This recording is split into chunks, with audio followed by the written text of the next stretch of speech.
thanks for staying with us. If there's anything our viewers should have learned from your view in the past few years, is the fact that we've identified how important the National Assembly is in the scheme of things. You know, it's not about the principal office of the governor or the president. It's the lawmakers. That's a major pillar that can help us to solve a lot of the problems that we have in Nigeria. So join us on the show to speak on the activities of the 9th House of Assembly as they count down to their 2 years of legislative duties, and also zeroing in on his representation to his own constituency, youth in governance and Oyo politics. He's a member of the Federal House of Representatives representing Iwaloja Kajola, Itesiwaju, and Iseyin Federal Constituency of Oyo State. Honourable Shina Peller, welcome to the show, sir. It's a pleasure. Good to have you. Iwajowa, not Iwaloja. Iwajowa. Yeah. Thank you for joining us. So you can call us on 081-270-53687. You can also call us on 091-390-7694. You can tweet to us at TVC Connect. Please hashtag TVC so we can read your tweet. All right, Honourable Pella, we want to have Omoya conversation here. Yeah, no, because we brought, when I say Omoya, I mean that siblings conversation. Yes, sir. The reason why I say that is because we brought several lawmakers to our show, and we asked them questions, and we don't really get real direct answers. You know, we want someone that you give us black and white answers. Give us answers. So we will try to pose those questions to you. Maybe we can get better answers from you. Okay. All right, so you'll be celebrating 2 years of your work as a lawmaker. And we've seen a lot of issues of insecurity in our country as we speak. Many have been fighting for decentralization of power, saying that we need to restructure. The Constitution is not working. We need to redo the Constitution, we need to review the Constitution. For the love of God, why is it difficult for the House of Assembly to take an actionable step as regards either reviewing the Constitution holistically or even decentralize power as it is as of today? What you need to know is there's a process for everything. Okay. About the constitutional review, the constitutional review is already ongoing, so definitely the Constitution will be reviewed, and there's a committee, you know, handling the constitutional review. Fortunately, I'm not a member of that committee, so I might not be able to speak deeply on it, but what I can assure you is constitutional review is ongoing, definitely on that. And about restructuring, yes, you know, when things are not working, the normal thing is to go back to the drawing board and restructure. Yeah. So I, as a person, I fully support restructuring. I believe that the country must be restructured. I believe in decentralization of power as well, because Nigeria is a diverse country with about 774 local governments, 8,809 wards. So, you know, it is too cumbersome, it's too diverse. So, and I think that it's high time that we decentralize power. And when you want to decentralize, you know, you still think about the autonomy of the local governments, because it's not, you don't just pick one thing and just expect everything to fall in place. You know, it affects the whole system. I was using House of Assembly. I wanted to just correct that. It's National Assembly. I would say I kept saying House of Assembly. Yeah. Go ahead, Tope. Okay, so I want to ask about, see, like Mariah said, we've spoken to many of your colleagues, and there's a powerlessness in their answers. There's a case of, oh, it's not within our control. It's not, we only do oversight function. And considering the amount of money that is going to the National Assembly, I would expect a more powerful National Assembly that is aware and responsible and speaking for those you're representing. But I want to take it into a different dimension. We know the issues of this country, core now, is insecurity. Yeah. And we know that there are foundational issues that have led to the insecurity challenges we have. Yeah. So we had, like 2 weeks ago, one of the members of the House of Representatives saying that there was a oneness in the meeting, and this meeting they've agreed that the presidency, and I was waiting that when will we now execute on it? Till now, we haven't heard anything. The meeting that the Assembly had agreed that they want the president to put in a state of emergency on our security challenges. 2 weeks gone now, nothing. And that is what we hear, talk shop. There'll be meetings, there'll be press release, but no action. Committees are working. What paper was, they are putting together paper and no action. Yet people are dying every day, North, West, Central. What exactly would you say, because you have the benefit of being in there, is holding back the effectiveness of the House of Assembly to speak for the people? You know, first of all, when you mention about the role of a legislature, you know, there are 3 key roles of a legislature. Number 1 is to make laws. And the second one is the constituency outreach. And the third one is the oversight. And about the making laws one, you know, there is a process to this. And we need to understand as a nation that the system of power that we practice today is democracy. It is the people's government. People, you don't just leave everything for the government. You must understand that you are key stakeholders in resolving this situation as well. You understand? There are some people, if the one thing that is missing in, you know, in peace building today is even the engagement of the youth. You know, the youth occupy the largest percentage of our population, and there's no way you'll be discussing peace, you know, peace building that you will not bring the youth on the, you know, on board. And our politics plays an important role. And even when you're thinking about politics, you must be able to understand some key factors as well, so that you will know that it doesn't just rest on the shoulder of the government. Because this government that we're talking about has 3 arms. You have the legislature, you have the executive, and the judiciary. Also, what have you forgotten about the role of religion? You need to get in the clerics as well. You need to bring in the religious leaders as well, because this play an important role in our system. Have you forgotten about our culture and heritage? We need to bring the traditional rulers together as well. There's going to be, we plan to have a summit in Ibadan on Friday, and this is just something that I am doing on, you know, on my own. And why I just decided to do that is because I see birthdays from different perceptions. Before, when it's almost my birthday, I always think about, you are adding 1 more year, and what are you going to do to celebrate? But now I'm beginning to see that in as much as we add 1 more year on our birthdays, based on what has happened between 2020 and now, the pandemic, the insecurity, how many people that we've lost, then we need to start to think as well that every birthday you are getting closer to your grave. You know, so I begin to ask myself that question, that, Shina, what do you want to be, you know, remembered for? Then I start thinking about how many people that we've lost. Then I said to my people, I said, this year I just want to have a security summit, a national security and peace summit. And I invited a lot of clerics. I invited a lot of traditional rulers, the Alaafin of Oyo, the Olubadan, the Oni of Ife, the Emir of Bauchi, the Emir of Mina, the Etsunupe, you know, to bring people, because these are key stakeholders as well.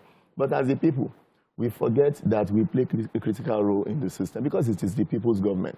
Whether we like it or not, we want to fold our arms and we say, okay, even if the government has failed to meet up, you know, to the expectation of the people, if we are failing, are we not going to fail forward? Right. Okay. And most importantly, you have, you know, an opportunity, golden opportunity that sits ahead of us, which is 2023, when we would not have an incumbent president that is contesting at the polls. So that should give us, even as the people, an idea that how do we harness this opportunity that lies ahead? Right. Are we just going to fold our arms and watch it slip away? Because this opportunity comes but once. How many times have we had an election time we do not have an incumbent president that is contesting? All right, let me let you come in here for a second. I am very happy with this security summit that you mentioned, the fact that you're bringing in religious leaders, you're bringing in traditional rulers and all of that. And one of the issues I found that has aided our problems is the fact that the traditional rulers were no longer playing the roles they were supposed to play. You know, growing up, if anything happens, you can easily go to the house of the Oba or the Bale, and they will fish out the person who has committed that meaning, and they will ensure that that person is properly punished. But, you know, when the government system started, they took away those powers from the traditional rulers. Local governments in themselves that were supposed to be, you know, relating directly to the grassroots, we found a way to take away powers from them. Now, in your opinion, how best do you think we can solve these issues by ensuring that the local government is empowered, the traditional rulers are empowered, that we're able to reach the grassroots? Because most of our leaders do not feel the pulse of the people because they are too far ahead. This is what we are trying to do at the moment. And as we speak, the National Assembly has set up a committee, that is, coming up with another summit as well. Yeah, you're on this. And yes, hopefully, like I said, on Friday we have a plan, to have that at University of Ibadan Conference Center, and we have, to have this proper discussion. And also, we need to understand that when we think about insecurity, it does not lie on the shoulders of just the generals. There are some professors in the university, that studied security, that they know how to profile solutions. On that day, we have a professor, Professor Albert, that is going to, present a paper, a lecture on how we can be able, the role of the citizens, the role of the institution, because these are the missing pieces in our, in our system. And I think it's high time we need to start to pay attention to them. Let me go on a quick break. When we come back, we'll continue this conversation. We're going to touch on other aspects of unemployment, corruption, issues, and even your colleagues' issue with customs. Stay with us. We'll be right back. Okay.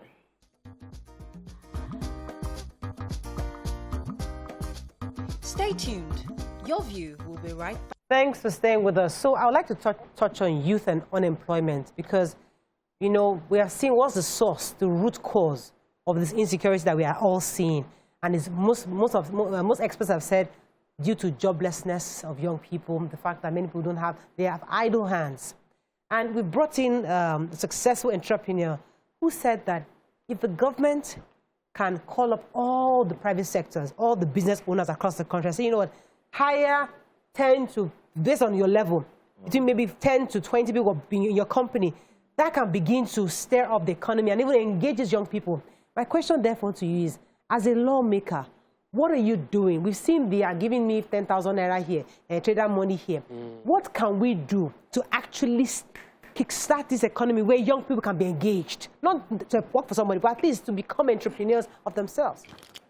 The first thing I think that we should do is to first of all identify where our core advantage is, which I see the area of agriculture. Okay. I think there should be more, awareness, for youth, to take part in farming. Like from my constituency or the area I'm from the Okeogun area of Oyo State. We occupy the largest landmass area in Oyo State, and we are the food basket of Oyo State, which means agriculture will be viable, in Oyo State. And for me, as a House of Rep member, just this year, in January this year, immediately we came out of the lockdown, I did this empowerment for the farmers, where I empowered about 1,500 farmers, giving them mechanized tools so that at least we can be able to make use of our advantage, which is our land. They can spend lesser time, on the land and achieve more, to do that. So I think on the side of the government, we need to start to think in that direction. Right. Look at where our advantages are and be able, to push in that direction. But also, like I said, there are always a two sides to this. And until the people realize that they play an important role as well. The people living in the universities, they should first of all try as much as possible to make sure they come out with good grades. I have people submit applications to me, and they expect me to influence, their employment for them. And when I'm looking at that, the first thing I will look at is I'll look at the ones that have 2 1s. That's what I'm saying. So if you're in school, you to try as much as possible to get a higher grade so that it makes it easier for you. And if you don't have a 2-1, you have a 2-2. Try as much as possible to go and learn a skill. If you want to be a carpenter, if you want to be a plumber, or so if, like, for example, as an employer, you want to employ a maintenance person, and you see somebody that just has maybe a certification from a school that is a mechanical engineer, and you see another person that's telling you that, okay, I have this mechanical engineering certification, but also I learned electrician. Also, I am a carpenter. Then it makes you, you're more valuable. So I think it's a two-way thing from the people and the government. Do you think that lawmakers are overpaid? Honestly, for me, I'll speak for myself. I don't think they're overpaid. Honestly, because I believe that I used to be better off before I joined politics than now, compared to now. As a person, I travel a lot. I'm always on the road. I'm doing too many things. So There's a perception you have plenty money. Is that true? That like people just spend money. Tell us the real. Is it because they tell you Estacos? Please help us clarify. But you know, I always like to speak for myself. You know, because even in the house, when there's a resolution in the house, they say if you are in support, say if you are not in support, say nay. You hear the ayes have it. And when the ayes have it, is a resolution that the House comes. But don't forget that even in that ayes have it, you still have some naysayers that it is not their way, but that is the way of the House. So, but when I sit down like this, I like to speak for myself. And if I compare my life before I joined politics, you know, with my business, and when I'm in the House now, I can tell you that I get paid before in my business than what I'm seeing in the House of Reps. Okay, so I want to follow up on your farming question because I have a farming partnership in Ogbomoso. And one of the biggest issues we have, even after speaking with many other farmers within that area, is lack of visible government help. So we want to clear land, and you know there's a large land mass, and you're trying to clear land, and you're paying 50,000 naira, like you're paying per acre to clear. And then sometimes the truck would break down. Most of the time, the tractor breaks down, so you're stuck. And I know the government, the local governments are meant to have these tractors to support farmers, but it's not available to the number of farmers. So when you said you help with mechanized farming, what exactly How accessible is it? And then how can you get more of lawmakers, maybe the 3 or 4 people together, so that they can buy enough and the mileage will go further than one person trying to buy 1 or somebody trying to buy 2? We need more. You know, our problem in Nigeria, when the problem surfaces, you know, we just address a part of the problem, not knowing that there are other things that we can do to support that. You know, when we're talking about even the decentralization, you know, of our, part of it is the local government autonomy. If the local government operates, you know, on their own, and they have their funds, and you know, they do, all these things will not be a problem. And you can see that in the National Assembly, on the local government autonomy, it has been approved. I think it's been approved already, but it is just for the state government to you know, key into that as well. But I believe that if we are able to do that, to let the local government function, you know, independently, it will create more opportunities, you know, in every sector. More grassroots opportunities. You know, you can't say, if you see ordinary a councillor today, you look at what is the caliber of the councillor. But when the local government stands on its own, the councillor becomes somebody like a commissioner. Right. That's what I'm saying. So then that is how they can connect to the grassroots. So it is not just something that I believe that we can scratch on the surface. Easy. So I still want to follow up on the farming because I'm really interested. And I know that young people are not interested in farming because of the way farming has been presented. And I would like the government to do more about it. So it's not just about, you know, going to the farm and farming the crops directly. Why don't we look at the value chain? So processing, manufacturing, packaging, so that people who go to school to study all of this can join. So you have a grandmother who probably has a farm, and then you have the grandchild or the relative who is handling the processing, the packaging, so that a lot more people can be interested. Is there anything government can plan in line of that to support young people to get into farming? Not everybody wants to get their hands dirty. Yeah, that is it. I support you as well, because if you create a value chain in farming, it helps to create more opportunities for people. And yes, the government should do that. And I believe that, you know, opportunities like this is when we have to, you know, cry out and, you know, point the attention of the government into that direction. But I know that there are some schemes, you know, at the Central Bank of Nigeria, you know, that supports this thing. I think I've forgotten. There is a particular name that Central Bank has for it, you know, where they even give, I think, Yankobra, where they give, you know, a portion of land. Even if you don't have a land, they tell you, come here and, you know, they will give you this land. Then they will give you the kind of seedling, you know, that they believe that you want to plant. And after planting, they have to do after you're harvesting, they do the transportation for you, they do the storage for you, and you get paid. You know? So the information is there, but people are not just accessing it. I have a tweet for you here. Okay. Santana Music. He says, I want to ask Honourable Shina Peller, do you think this government has helped us at all? And please, can you say 2 to 5 ways you think or know, sir, if they have helped us as a whole in Nigeria, and what have they impacted? Example. Yeah, we have. Yeah, but They what have you question mean? for you, yeah. Yeah. My own job now is to give their question. But if I ask you my own question, they will say, Yeah, you cannot say the government has not helped, but what you can say is the help is not enough. You know, so you need the government, to do more. And for me, like I said before, we need to always understand that we all play an important role in this. We are all stakeholders. We are practicing the people's government, democracy. We need to understand that we play an important role ourselves, in this. And we don't just fold our arms and say, yeah, if the government fails. Yeah, if the government is failing to meet up with the promises or the expectation, then we fail forward. Honourable Especially Pella, when... sorry to cut you off. Let me rephrase that question. Because we are practicing democracy, no doubt about that. But when you have democracy where there are multi-ethnic interests in a house, in a national assembly, so you have an idea of, okay, let's us decentralize power. Somebody else, another person, well, no, we must do this. And there's that constant fight. You are at loggerheads. You cannot resolve. There can't be one singular resolution where all parties have truly agreed. Because it's so difficult. We are now we are the pawns in this whole scheme of things, because we know what to do. But abroad, we hear of lobbying. So you lobby each other. You get people to come and convince you. Here is either yea or nay.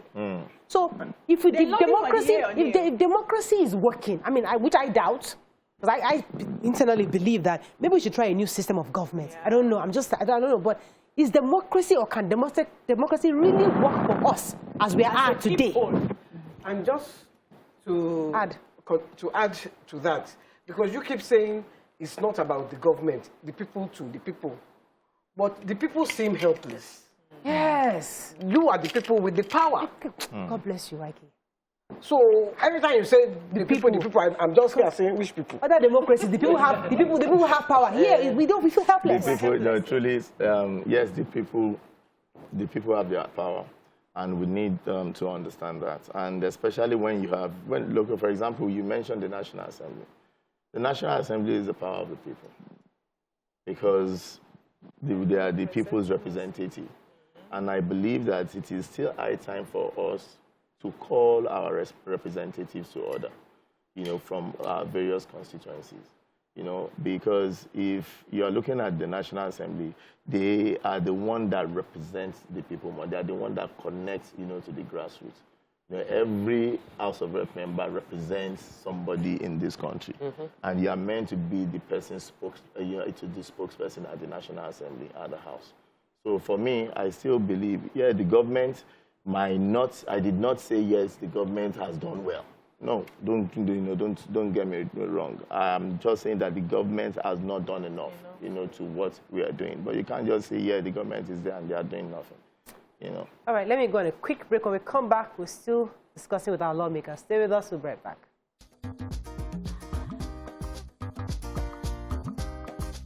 Stay tuned. Your View will be right back. Thanks for staying with us. So before the break, Tokwe had a question. Go ahead, please. Yeah, so I wanted to ask you, one of the things that many people are curious about is what exactly do they do in the committees? Like, when we have committee for power committee, there are many committees. What exactly do you do in the committees? How often do you meet? Like Nigerians, and then This sitting allowance. Sitting allowance. Yes. So, no. Okay. No, Committees. committee, they don't earn money for sitting allowance. No. Okay. So we just want to know what they do in the committees. How often do you meet? When they say you are supervising, what does it mean? Yeah, what the committee, the job of a committee is to oversight. Yeah. To oversight what the MDAs are doing. Look at their budget, look at the implementation of their budget, look at their performance. How often do you people do it? No, they do at least on weekly, sometimes 2 weeks. It depends on what exactly that you're working on. Okay, let me bring you to the recent Supreme Court judgment that dissolved the local government committee. Local government group that chairman. On that chairman, yes, on that was elected during the Ajimobi administration, and the former governor of Lagos, the former governor of Oyo State, Alawakala, had asked the governor to postpone the upcoming election May 22nd as a result of that dissolution. What are your thoughts on that? Do you agree with him? Yes, I agree with him. And, you know, that judgment is a step in the right direction. You know, like, you know, for me, I have a reason why I joined politics before I met myself here. And I always tell people, you know, to, you know, do politics of purpose. You know, so I joined politics for a reason. And when I begin to see the step in the right direction, and I must use this opportunity to commend the Supreme Court, you know, for giving that kind of judgment where both sides wins. Because the local government chairmen were elected officers. They voted for them, and they had to be in the office, you know, for a particular period of time. And, you know, when they were sent out of office, and also, you know, the chairman too, they could have resorted into violence. But they decided to go, you know, in the line of democracy and go to the court.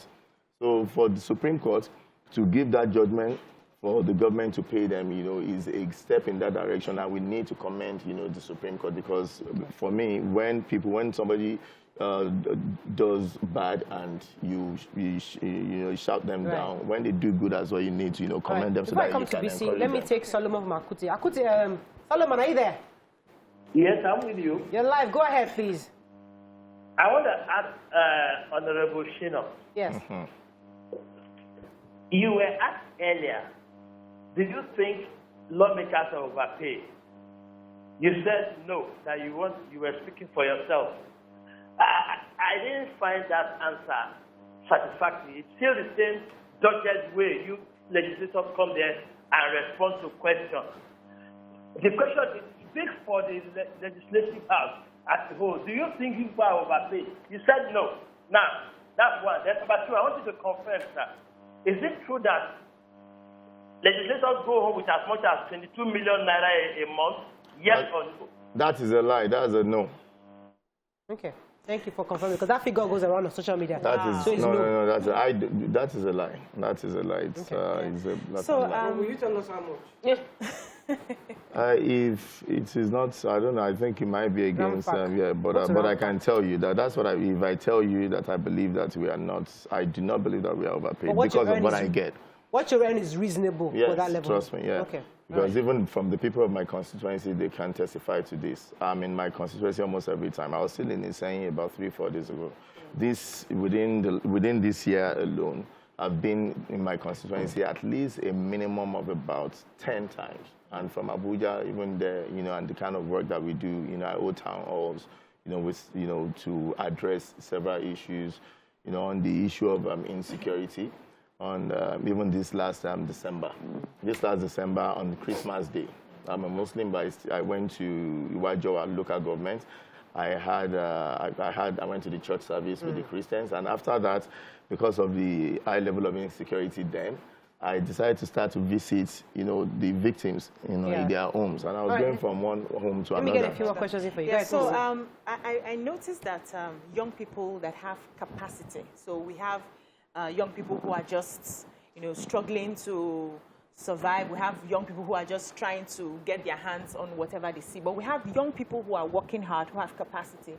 I've noticed that they are not interested in governance. They are not interested in business.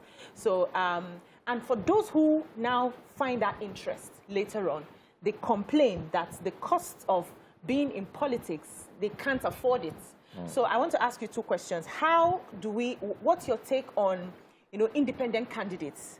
Can we promote that so that people who are interested in politics can come in as independent? You're not joining any political party. And how do you think we can revive the participation of our young people in active politics? Okay, thank you. I'll answer the questions in two parts. Number one, independent candidacy. Yeah.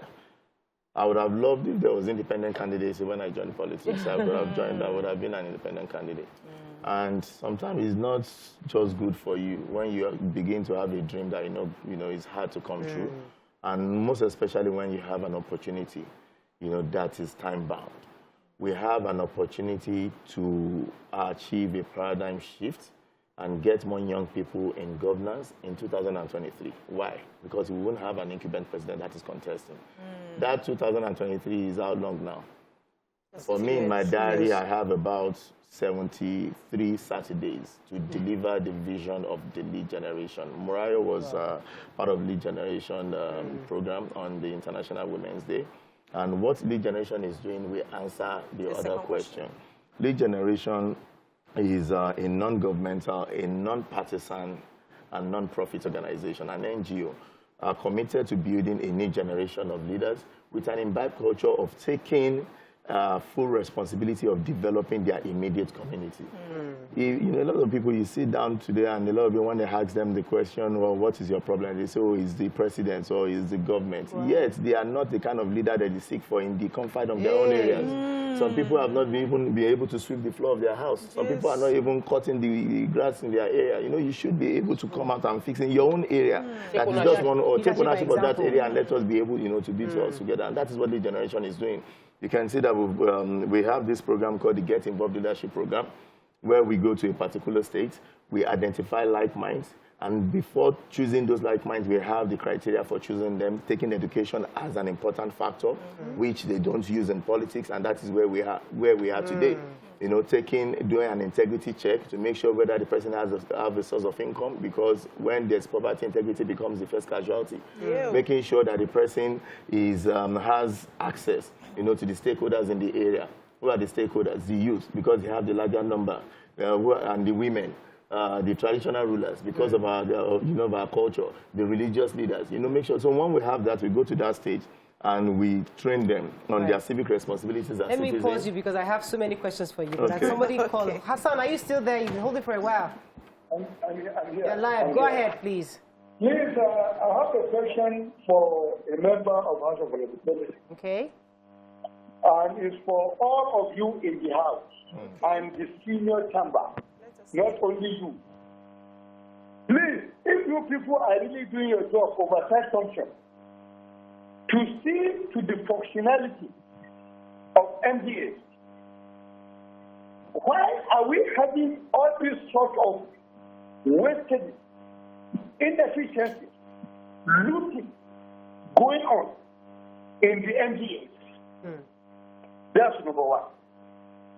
Because you mentioned it here that you are doing oversight function. That's all your oversight function is to see to doing the right thing in those areas.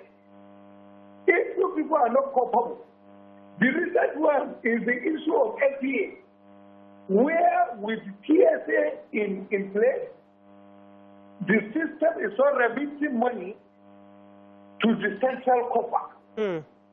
What are you doing about that? Fantastic. Because as a member, doing the oversight, you've hit the nail on the head, Hassan. I think we've gotten the question. Because I wanted to understand what the committees are doing, because there's some things that will happen after a year or two, and you're wondering, shouldn't the committees have noticed this thing if you are doing your oversight? Yeah, definitely. I mean, I'm in support of that as well, because definitely the House of Reps, or the House of Assembly, National Assembly, is meant to be the watchdog, for these MDAs. So that means they're not working? No, they are. But, when you just mention, you need to understand that all these MDAs, it's not just one MDA that you have. It's not just one committee that you have. So you cannot just use maybe the few ones that are not working. And you need to understand, too, that there is a process. If you're a chairman of a committee, then you have the power to do that. I am not a chairman of a committee today. I'm not the deputy chairman of a committee today. I might not be in the position to answer those questions. But you can raise the issues. Yeah, we raise it. You can raise the issues based on, this is what we found out. Because sometimes it takes like 3-4 years before an issue comes up. And you're wondering what exactly has been going on in the oversight committees for we do raise issues, honestly, when we make our reports. We do make issues. How about the question of loyalty? We hear these things all the time, that you raise issues but nothing gets implemented. Yes. We've heard it. So because of loyalty, they will not say anything. A lot of National Assembly members are disgruntled with the system, but they don't talk because they are loyal to the party. Let me take this call from Yakub. Are you there? Good morning. Yes, go ahead, right. Good morning to you because of this. Honourable Shina, good morning, sir. Good morning. I am from Iwajo, a local government in Oyo State. Wow. Even though I was born here in Mushin Odiolowo and brought up in Lagos, before I go back to that local government. I know you because you said something earlier that you could have preferred run as independent candidacy. The truth is that I have here at home, back home. If you do that, I don't have that in my mind. You are going to win the election. Because I can testify to what you are saying, because you are a sincere person. It's not because you are in Morayo's show, even though this is a show that I love so much. You are one of the honorable in the house that's a sincere person. The example I can give this morning is that, because you mentioned it earlier that you go to Iwaju, local government, you attend the church service and all that, and then insecurity in that very particular local government. Yes, there was a time that the chairman of that local government was kidnapped. I know the role that you play, even though I would not like to mention it here, because you play a big role before the chairman released by the kidnappers. So just keep it up. We that we are in Lagos, some of our people that in the village, we always talk to them. We know the kind of person you are. Thank you very much, Jack. Thank you very much. Thank you for taking me to that issue, because it now reminded me, and I'll come to you work in a minute, all the things that happened in Ibarapa with the Sunday Igboho, and that started this movement of Yoruba nation, and everybody's saying they want to secede. They're saying they are done with this whole United Nigeria thing. What are your thoughts? I mean, I know various governors are telling everybody to calm down, you know, but the people are aggravated. These are people in your constituency. How have you been able to handle that situation, and what are your thoughts on this issue of secession? Okay. Firstly, on the issue of insecurity, I was going to talk about it before. On the day that I visited people, truly during that visit, it was to understand the modus operandi of the bandits, to see how they operate, because as the people, we have a role to play as well. So during my visit, truly, I could identify that people that were carrying out those nefarious activities, they were Fulanis. Okay. But don't get me wrong, I'm not saying that every Fulani is a bandit, no. Okay. Because even from interviewing the victims and the way they were talking,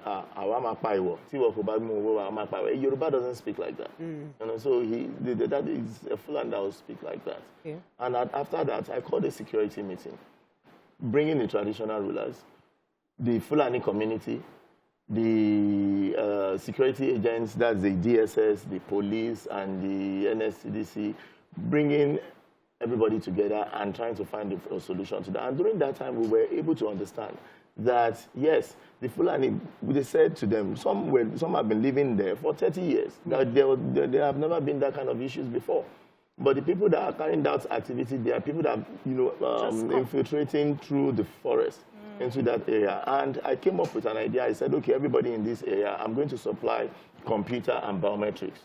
So, Seiki, carry all your people, tell all your people to go to the police station and go and register and take their fingerprints, what they do, how long they've been here, and their purpose of being here.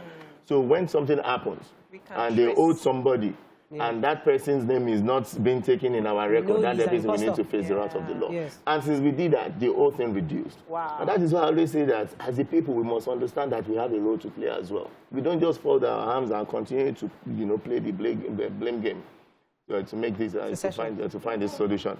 For the secession, trust me, I will tell you it is the wrongest way to go. I am a Muslim. I understand the existence of people.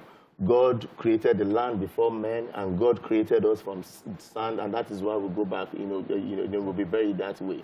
And we came from a source before we became a Muslim or a Christian, or a Yoruba, Igbo, or Hausa. Even Nabi Muhammad sallallahu alaihi wasallam, during his last sermon, was to promote unity. So a good Muslim will not tell you that you should you should divide.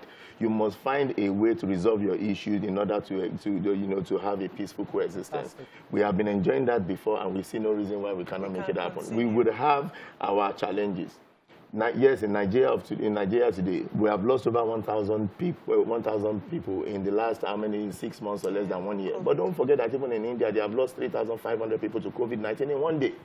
So people will face challenge. We should rise up as a nation, come together, and be able to find a way to coexist. I think on that note, that was inspiring. On that note, I think we can end the show. Thank you so much, sir. It's such a fantastic it's always a time pleasure. with you, and I think it was very sincere. Yeah. We've seen that, and we continue to bring people like you because we want to hear the truth. Thank you very much for joining us.